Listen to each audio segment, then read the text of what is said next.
the good, the bad, and the ugly of airdrop points. Projects are running wild with false advertising, promoting black boxes in a world where transparency should be paramount. The issue isn't with rewarding users in itself, but how these loyalty programs obfuscate opportunity costs, Solend founder Rooter says. Who doesn't want free money? Points, the quasi-loyalty programs meant to incentive use of blockchain applications by offering scrip that might in time be redeemed for something valuable, tap into something primal in our reptilian brains, our hardcoded desire for gambling. Xerox Rooter is the founder of Solend and Suilend protocols. The dopaminergic system helped our ancestors take risks that brought us to today. Without high-risk, high-reward actions, we wouldn't be in this golden era of technology which we use to flip meme coins at 1000 TPS. Stories of regular Joes earning life-changing money prompt an internal monologue of what if, when everyone is getting hilariously rich and you're not, we FOMO. Airdrops have been rewarding for many, but projects have caught on to the growth hacking potential and recent trend of points, and the process is already being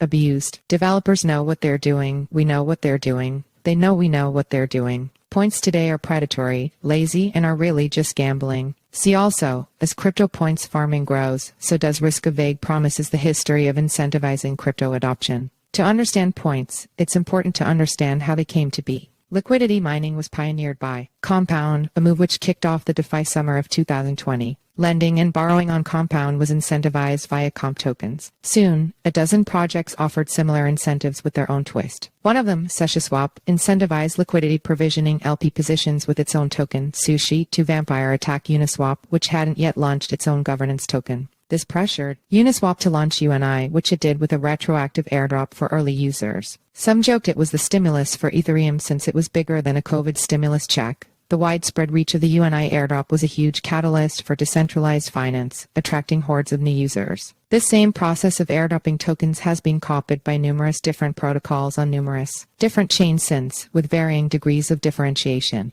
Then came Blur in 2022, the pioneer of points. Users could earn points by trading non-fungible tokens NFTs on its marketplace. By keeping earning criteria opaque, farming could be resisted in favor of real usage. With the incredible success of Blur, it wasn't long before every project had a points program. A common misconception is that points in DeFi are an evolution of loyalty points that airlines, hotels, and cafes offer. Just because DeFi projects and cafes both call them points doesn't mean they're the same thing. They have major differences in history and usage, making them separate taxonomies. One is a low-stakes loyalty program. The other intentionally preys on hype to pump metrics and farm fees. Points today. The current points meta is predatory. There's no known reward, no time frame, and changes can be made arbitrarily. Rewards could be valueless or never be distributed, what some call forever points, because they're never redeemed for valuable tokens. Goalposts can continuously be moved back, all at the expense of users who pay real fees and opportunity cost. Projects are running wild with false advertising, promoting black boxes in a world where transparency should be paramount,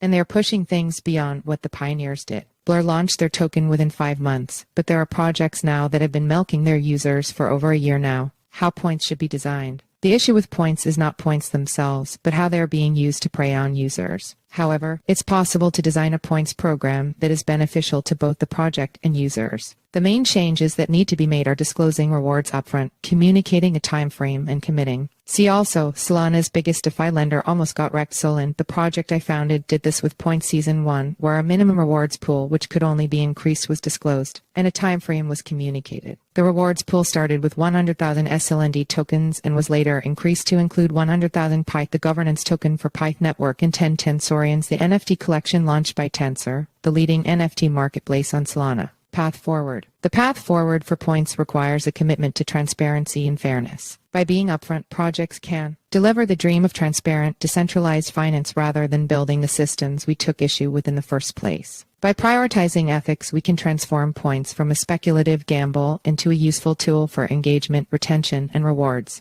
as it should be.